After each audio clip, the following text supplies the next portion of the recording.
Labour market figures will be released today following a year of near record low unemployment rate of 3.3%. Now, it sounds like a good thing, but a tight labour market in tandem with substantial staff shortages across the country is putting considerable pressure on businesses. During the September quarter, 43% of businesses reported finding labour as their primary business constraint.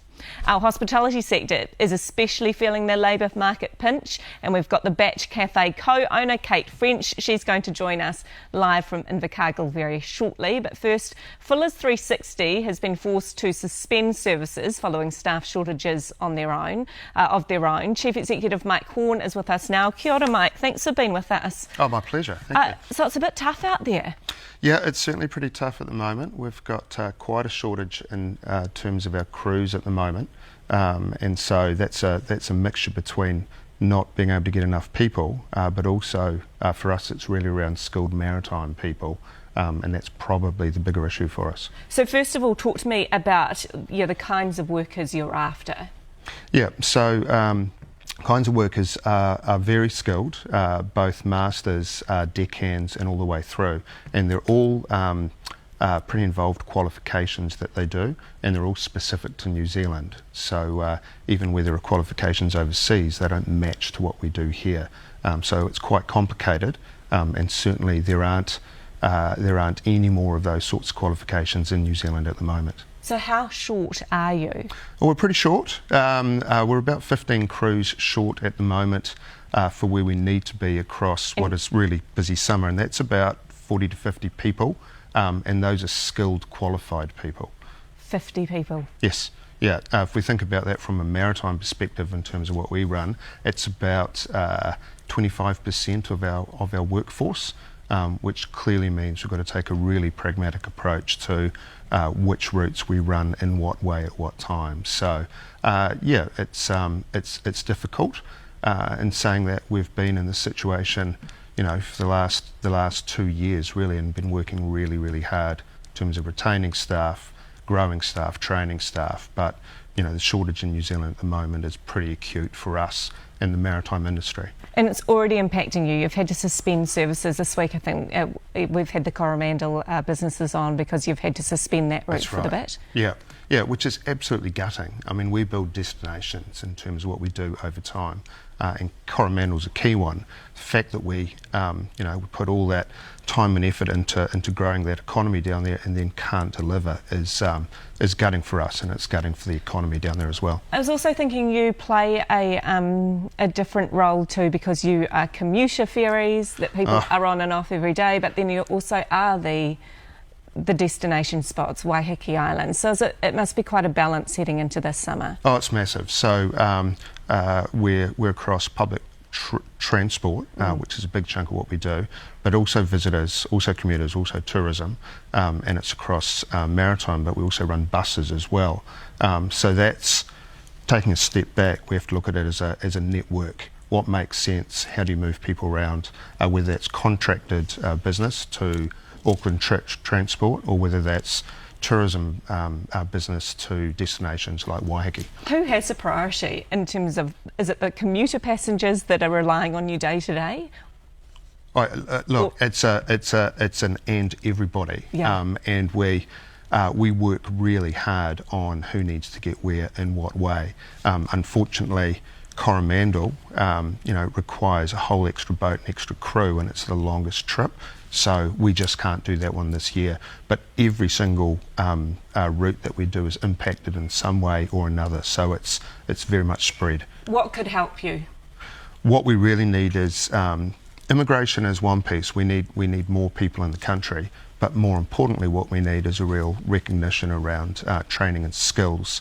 And also probably recognition from government that the maritime workforce needs to sit alongside, the bus workforce in terms of what needs to happen.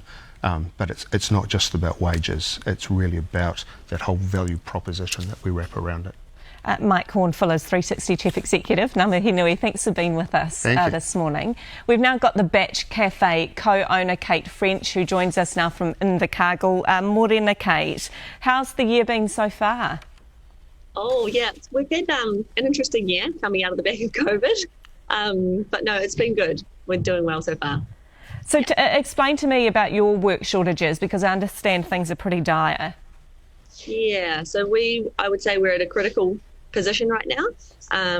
We are probably about 75 hours short in our kitchen at the moment. So we're seeking skilled labour there, and probably around 120 hours in our front team. So it's a fairly challenging dynamic. Yeah. So that's 3 or 4 full-timers, isn't it, really, if you were to look at it that way in hours? Yeah, absolutely. So how's it affecting you on a day-to-day level? But the crunch is really only just coming on. It's sort of been building for the last few weeks now, with some movement in our team. And yeah, it's just we're sort of having to reevaluate things sort of day by day at the moment, and sort of forecasting forward, looking at maybe some restructuring of what we can offer in our daily service, so that we can keep that pressure off our team. Yeah, how does that work? Because I know you won't know how many customers you'll have coming in on a day, but then at the same time now you don't know how much, I guess, you can provide to them. So what does that look like for you? Totally. So we're really fortunate. We've got a really amazing, loyal customer base. So we're quite busy. So any given day, we're expecting quite a significant bit of traffic through the door. So it's managing what we offer. So it might be that we have some coffee-only days. We offer a cabinet and a significant selection of baking and a menu. So it might be that we just tailor some of that back, exclude one of those sections any given day. Absolute worst case would be a shutdown day. But again, protecting our team is critical, and we'll do what we need to do to get them through this busy season. And what, the employment figures, everyone's picking that they're still going to be pretty low when they come out today, and that's quite a double-edged sword, I guess, for employees, isn't it? Because if there's not the market, people want more money because there's so many jobs for them to go to. So are you feeling that? Oh, absolutely. Locally, the demand is on for chefs, and it's really driving a significant increase in the pay rate required to procure a chef. So, we're feeling that as well. Absolutely. The food prices were an issue, but the cost of labour is definitely becoming more of a primary concern. Yeah. Have you you'll be advertising for staff. Are you getting many people applying for the jobs? Not from within New Zealand, but we've had we've had a significant response from it overseas, but obviously there's a process to go through there, and it's not something that can happen overnight. But that's the avenue we're looking at now, is sort of looking at the immigration pathway so that we can get some skilled staff in. Yeah, and any idea how long that could take you? We're just at the first steps, but no, I'm greatly concerned that it's sort of what I'm hearing. It's sort of 2 to 3 month process at minimum. So, yeah. What could people do, or what could the government do to help in terms of any policy or support? Some resources into that immigration pathway would be amazing. If we could get some fast track happening there, that would be wonderful.